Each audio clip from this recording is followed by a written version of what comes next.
রাজনীতিবিদ যিনারা আছেন, আপনারা আমার শত্রু নয়, আপনারা আমার বন্ধু।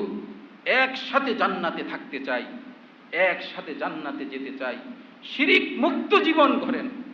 অথবা আপনাদের ব্যথা লাগবে, এটা ঈমানি দায়িত্ব। আমি আপনাদের ইমাম না।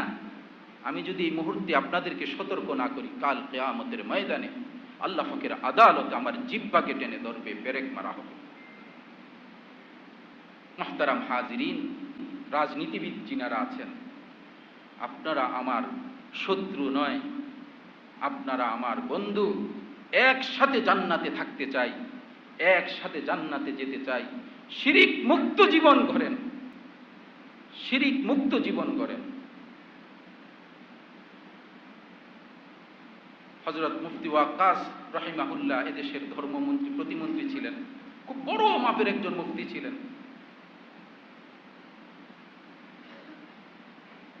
গত 4 দলীয় জোট সরকারের আমলেও তিনি বড় ব্যক্তিত্ব ছিলেন, এমপি ছিলেন, যশোর মনিরামপুরের বড় মুফতি ছিলেন। উনি তো ধর্ম প্রতিমন্ত্রী ছিলেন। উনি কখনো কখনো কোনো মন্দিরে কোনো মণ্ডপে যায় নাই, অথচ তিনি বিধর্মীদেরও মন্ত্রী ছিলেন না। তিনার অবস্থান থেকে আলহামদুলিল্লাহ খুব সুন্দরভাবে আমরা দেখেছি। আমার এই ছোট্ট বয়সে আমিই পেয়েছি আলহামদুলিল্লাহ, কোনো দুর্ঘটনা ঘটেনি ওনার সময়। রাষ্ট্রীয় পর্যায়ে যিনারা আছেন তাদেরকে রাষ্ট্রীয়ভাবে সাপোর্ট 100% দিতে হবে, 100% তাদের নিরাপত্তার ব্যবস্থা করতে হবে। বাকি তাদের সাথে গিয়ে মূর্তির সামনে দাঁড়ালে তো আপনি মুশরিক হয়ে যাবেন।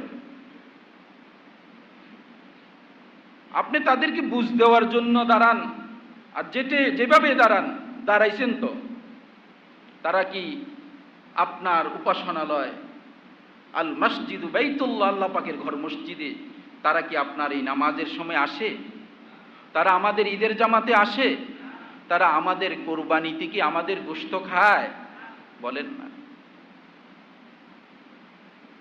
মুহতারাম মুসল্লিয়ানি কেরাম, আমরা সতর্ক হই, আমাদের সন্তানদেরকেও সতর্ক করো। তারা যখন সাগরে তাদের প্রতিমাগুলা বিসর্জন দেয়, দিঘিতে দেয়, নদীতে দেয়, সেখানে গিয়েও অনেকে দাঁড়িয়ে থাকে, কান্নাকাটি করে তাদের সাথে। আমার বন্ধুর পূজা, আমিও গেলাম, আমার বান্ধবী পূজা পালন করেছে, আমিও গেলাম, তাদের সাথে আমরাও মুসলমানের সন্তানরাও কান্নাকাটি শুরু করে দিই, নাউজুবিল্লাহ করি। তাদের ধর্ম তারা পালন করবে, আমার ধর্ম আমি পালন করব। লা ইকরাহা ফিদ্দীন, দিন গ্রহণের ব্যাপারে কোনো জবরদস্তি নেই, কোনো জোরাজুরি নেই। তাদের ধর্ম তারা পালন করো, আমার ধর্ম আমি পালন করব। আমার ধর্মের শিক্ষা, আমার ধর্মের আদর্শ আমি তাদেরকে দেখাবো। আমাদের সাহাবায়ে কেরাম রিদওয়ানুল্লাহি আজমাইনগণ, প্রিয় নবী সাল্লাল্লাহু আলাইহি ওয়াসাল্লামের শিক্ষা সাহাবায়ে কেরাম আজমাইনদের মাঝে দেখে বিধর্মীরা দলে দলে কালেমা পড়ে ইসলাম ধর্ম গ্রহণ করেছে, তাওহীদের ছায়া তলে আসছে। আমরা আমাদের আখলাক দেখাবো, আমরা আখলাক দেখাবো, আদর্শ দেখাবো প্রিয় নবী সাল্লাল্লাহু আলাইহি ওয়াসাল্লামের। কোন প্রকার মারামারি কাটাকাটি, পূজাকে উপলক্ষ করে তাদের ধর্ম উপাসনালয়ের মধ্যে আক্রমণ। আমাদের খুব আফসোস, বিগত কয়েক বছর আগে আমাদের এই শহরে তাদের উপাসনালয়ের মধ্যে কোরআনুল কারীম রাখা হয়েছে। একটা বিশৃঙ্খলা সারা দুনিয়ার মধ্যে ছড়িয়ে পড়েছে। এমনটা যেন আমাদের দ্বারা না ঘটে, খুব খেয়াল করবে। তাদের ধর্ম তারা কি করবে? পালন করবে। আমার ধর্ম আমি পালন করব। ধর্ম যার যার, উৎসব সবার, এই কথা মেহেরবানি করে বলবেন না। এটা শিরকি কথা, কোরআন বিরোধী কথা, সুন্নাহ বিরোধী কথা, এটা বলা যাবে না, মুশরিক হয়ে যাবেন। ধর্ম যার, উৎসব কি তার। উৎসব তার, ধর্ম যার, যেই ধর্মে যেই পদ্ধতিতে তাদের উৎসব পালন, সে সেই ধর্ম ওই পদ্ধতি ওই নিয়ম কানুনই পালন করবে। জোরাজুরি নাই, জবরদস্তি নেই। মুহতারাম হাজরিন, ইসলাম সর্বজনীন একটি ধর্ম। হযরত সাইয়েদনা ওমর রাদিয়াল্লাহু তাআলা আনহু শাসন আমলে জেরুজালেম তিনি শাসন করেছিলেন। জেরুজালেম ইসলামের দখলে এসেছিল। তখন হযরতে ওমর রাদিয়াল্লাহু তাআলা আনহু এই বিধর্মীদেরকে স্বাধীনভাবে তাদের ধর্ম, তাদের ধর্মীয় উপাসনালয়, তাদের নিরাপত্তা নিশ্চিত করেছিলেন। সুবহানাল্লাহ।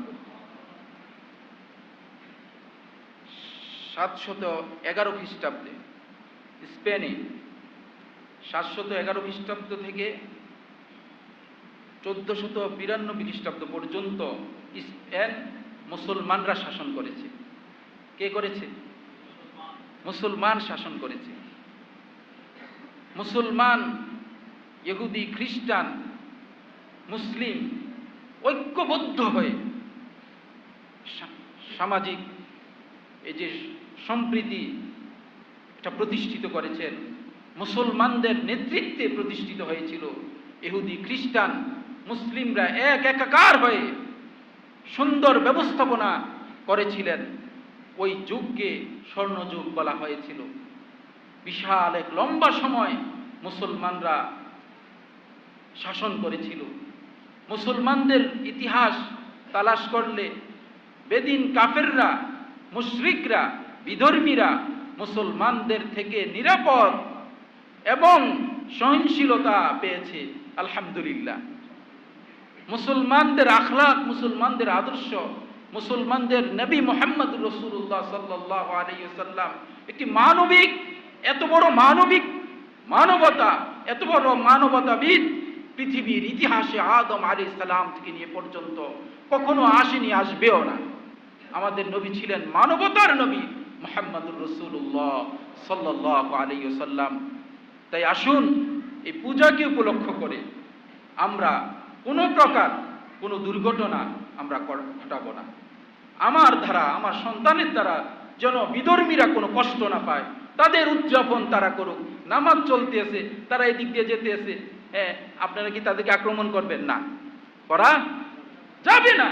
তাদের ধর্ম তারাই পালন করবে, তাদের কর্ম তারা করবে। আপনার ইবাদত আপনার ঘরে, আপনার আল্লাহ পাকের ঘরে আপনি করেন, তাদেরটা তারা নিয়ে তাদের মাথা ব্যথা, ওইদিকে মাথা দেওয়া যাবে না। কোনো প্রকার যেন কোনো দুর্ঘটনা না হয়।